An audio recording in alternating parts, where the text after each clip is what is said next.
So our next speaker promises to shake it up even more and further. Radha Subramanyam is a friend and a colleague, and we probably kind of co-mentor each other. And she's also a board member at the ARF that I was absolutely thrilled to personally recruit to join the board. Radha is the president of Insights Research and Data Analytics. What a great title is that, right? At iHeartMedia. And think about iHeartMedia. Think about that brand as you're thinking about what Ben and Sarah spoke about. Think about the pervasiveness of iHeartMedia. Has anybody worked on a name change, on changing the name of a brand? Clear Channel, remember Clear Channel, right? Look at the transformation of this brand to events and theater, and it's on the side of barns in the Midwest. I can tell you, I spend time in the Midwest. And think about what they've been able to do and the importance of research, insights, and analytics, and a role like Radha has there. Her background is incredibly impressive. She majored in what in those days we called RTVMP, radio, television, movie production, and has her PhD from Northwestern. She then spent quite a bit of time, in addition to her academic prowess, in Silicon Valley. She worked at Viacom, and now she's at iHeartMedia, building a remarkable team. She's frequently on the ARF stage, and she's going to talk about sound and the power of sound on your mobile device. So please join me in welcoming Radha.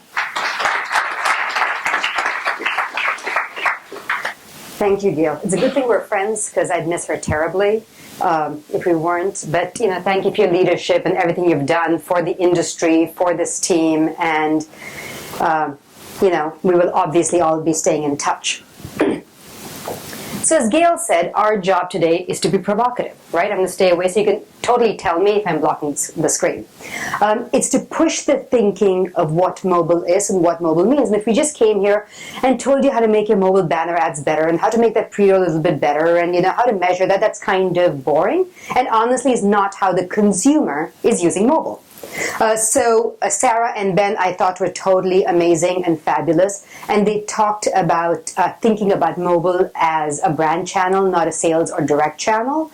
And we're just going to continue that conversation here and continue to push on the idea and the concept of what mobile really is. So I want to put the consumer back in the center of things, right? Because we always talk about platforms and devices and media channels and so on, but that's not a consumer-centric view of the world at all, right? That's a media company or an advertiser or an agency-centric view of the world. But our job at the ARF and as Insights leaders is to always think about the consumer. So what's the consumer doing? And again, this is not about mobile devices or anything like that. The consumer is always on the go.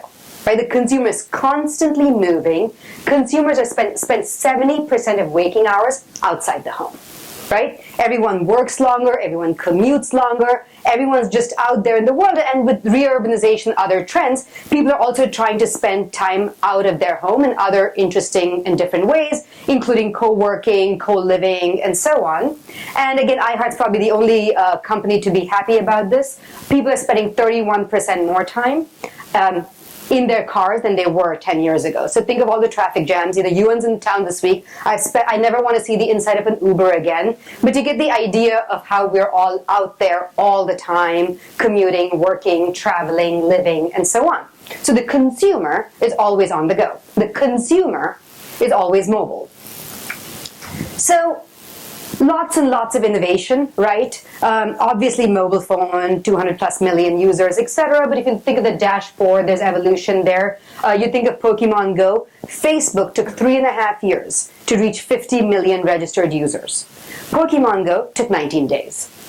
So you can imagine how rapidly innovation happens and how rapidly the consumer tells us where we need to go.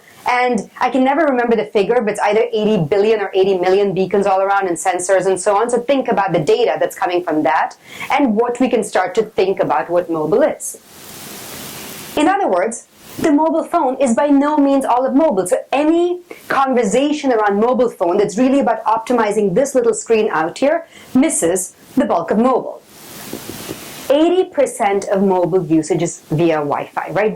Wi-Fi is usually tethered to a space. So yes, there's tons of consumption, but outside of messaging and so on, a lot of that is happening in the home because people are still conscious about data plans, still conscious about spotty coverage. And so yes, messaging happens everywhere, but a lot of other mobile media actually happens tethered to a location, so it's not very mobile at all. So what is mobile? So when I think about mobile media, right, I think about mobile media as reaching mobile consumers, people on the go, in an age of increased mobility, in an age when people are on the go all the time. So what are some of the things that are mobile? And by mobile, I mean reaching consumers on the go in the real world. Radio is certainly mobile. Billboards are certainly mobile. The car is the ultimate sort of, mobile living room, right? Goes everywhere outside of New York City all the time. And of course, your phone is mobile. So you can't just think of the mobile phone when you're thinking of mobility. You have to think of a whole host of other media and a whole host of other platforms as you think about reaching her as she's on the go. And this is interesting, right? We just thought we'd share this stat, which is 2/3 of radio consumption happens outside the home. Only about 1/3 happens in the home. On the other hand, 2/3 of mobile consumption, 70% actually, happens very much within the home. So again, we really have to push ourselves in thinking about what mobile is, what mobile media is, what mobile advertising is, and so on. And lots of other data about what people are doing on the go. And it's really the theme through all of this is, less about mobile media, certainly messaging is on the go, but a lot about sound and other forms of content that reaches people as they're out in the world. And since ultimately we're all here to serve our advertising partners and sell products and services, about 1 in 2 Americans hears an audio ad right before entering the store and sees a billboard, but exposure to other media forms, including mobile media, is relatively limited. I'm going to skip through all of this because, you're sitting there and you're flashing those times at me, so it stresses me out, so I think I should keep moving. But I want to share this slide from ComScore a couple years ago, right? So ComScore did this interesting work when they first started measuring mobile. Now, the consumer's been mobile for a longer time than ComScore has been measuring it, but they talked about where they saw incremental gains in usage once they started measuring mobile, and all of the growth that they saw, the number one was audio and radio, right? Because people were already doing it, they were doing it in a mobile-centric way. It's just the data hadn't been capturing it. And, 3 in 4 people would honestly rather listen to something than read something. Like, I have young children, and I really worry that, none of them can read anymore. They can use emojis with the best of them, right? They can be super creative, they can do musically, and they can listen. Reading, not so sure. And we talked a little about the car, right? Car, ultimate, literally. And once you get to self-driving and so on, which honestly doesn't seem that far away, you realize you have this whole other space where you can reach people on the go. But you know what? Most of the time what people are doing are listening. They're listening to radio. You'll take a survey of media executives and you're like, do you listen to the radio, right? And they'll be like, oh, of course not. I never listen to the radio. And then you talk to them about something specific, that new song, that specific piece of gossip, and of course they heard it on the radio. They just are not aware of it because it's so naturalized and internalized into their lives. And this is the first thing most people do when they get into a car. And what's interesting, and we spend a lot of time with various OEMs and what the new car should look like. And from a consumer perspective, at least when it comes to sound, they want it the way it is. They don't want this fancy dashboard where you're looking for all kinds of stuff, because honestly, you'll get into a wreck, right? Unless it's like so supremely self-driving that you don't have to worry about it. Most of them want knobs and buttons, and they want audio the way it is because it's a high degree of satisfaction. And that's why if you look at Nielsen and everything else, radio consumption hasn't gone down anyway. 93% of Americans listen to radio, plus a couple more percent when you think of all the other forms of sound and so on. So I think the point I'm trying to make here is we all need to evolve. We need to put the consumer at the center of things, but we also need to hear, really hear where the consumer likes things the way they are, because evolution or revolution for its own sake is not going to put any of us in a winning position, right? So there are some things you leave well alone, and other things you very much dive into and reinvent. And as consumer insights leaders, we have to be really mindful of that. I work for the sound company, so I can't end a presentation without actually talking about sound in slightly more depth, so bear with me for a few more minutes. We all know in the cluttered world sound breaks, so I think Gail and others have heard me talk about it. In about the year 2000, the human attention span was about 12 seconds. Now the human attention span is 8 seconds, and the attention span of a goldfish is 9 seconds.